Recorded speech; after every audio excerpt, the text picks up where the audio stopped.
What's going on, people? We are Tottenham TV, back here for another Tottenham update going into the last 24 hours of Tottenham Hotspur news. First one's not transfer related, but the nominees are out for player and young player of the season, and Destiny Udogie has been nominated for the Young Player of the Season award alongside Phil Foden, Erling Haaland, Alexander Isak, Kobbie Mainoo, Cole Palmer, Bukayo Saka and Saliba as well. So credit to Udogie for his performances this season.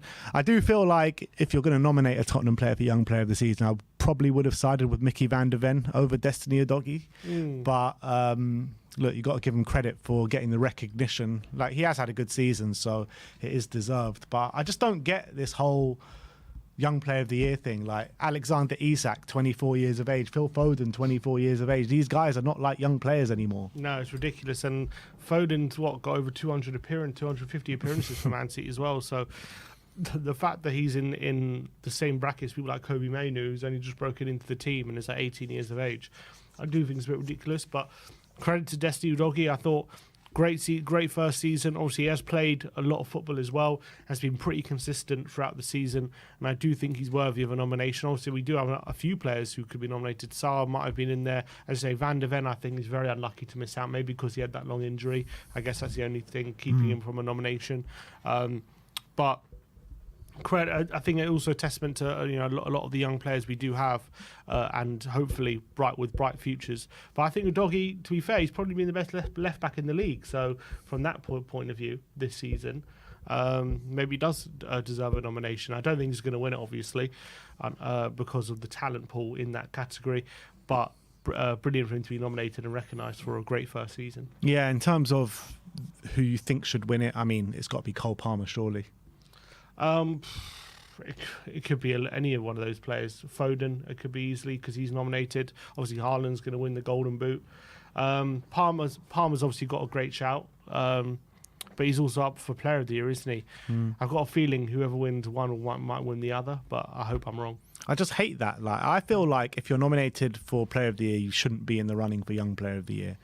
I just feel like this whole thing needs a bit of a rejig, to be honest. 100%. The whole thing's pointless if you're going to allow a player to win both trophies.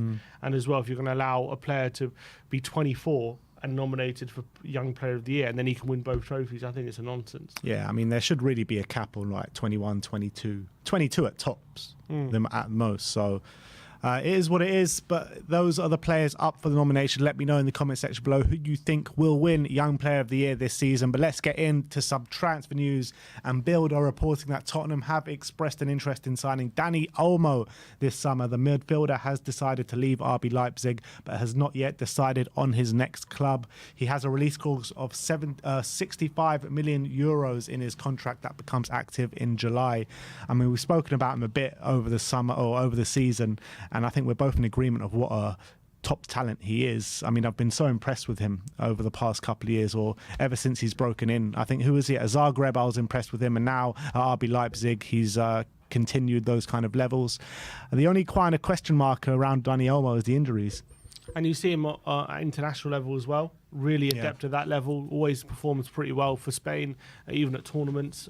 Usually starts for them and usually gets goal contributions in big game in big tournament games as well. So I think he's a phenomenal player. I think he's the kind of profile we're missing as well. Someone who can link the play a bit more, keep the ball in the final third, and actually add a bit of quality. And he's quite versatile. Can play in a few different positions. I can see him linking up really well with Maddison, and also, being in competition with Maddison, could also maybe fill in the front three at times. So I think he'd be a really worthy addition.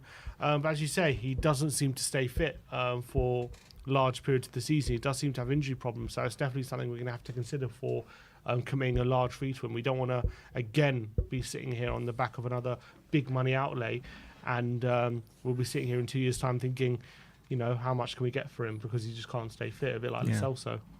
Let's talk about Jared Branthwaite once again. The Evening Standard are reporting that Tottenham are interested in Everton's Jared Branthwaite, with PSR rulings coming to get them by the end of the season. Everton, though, have valued him at £80 million. And I can see that why from Everton's point of view, but if that is what they're going to stick to, there is no chance Spurs go in for him, in my opinion. Definitely not for 80. To be fair, I do think Richarlison was similar there, wasn't it? It was 80 and we got him down to 60. 60 is still a massive outlay, albeit clearly a defender with high potential, homegrown as well, plays on the left side. So definitely a lot of upsides to the deal. I don't think it's necessary to be spending 60 million on a defender, but I wouldn't be upset if Braithwaite was one of the ones brought in, but I'll be shocked if we're going to commit such a big outlay to him. Yeah, absolutely. And when there's other defenders available in the ballpark figure of 20 to 30 million, and the other holes in the squad that we need to fill that are going to cost more money, you know, the striking positions, the midfield position, I'd prefer us just to go big on those positions as opposed to the centre-back, where there are other targets that we can bring in when you have the likes of Mickey van der Ven, when you have the likes of Cuti Romero and Radu Dragusin at the club as well. It is a priority, but it's not like the first priority in terms of trying to improve that first team, is it? So I completely agree with you. That is your Tottenham update for today. Let me know your thoughts on all the news stories we brought to you in the comments section below. Like, subscribe and comment. And as always, come on you Spurs.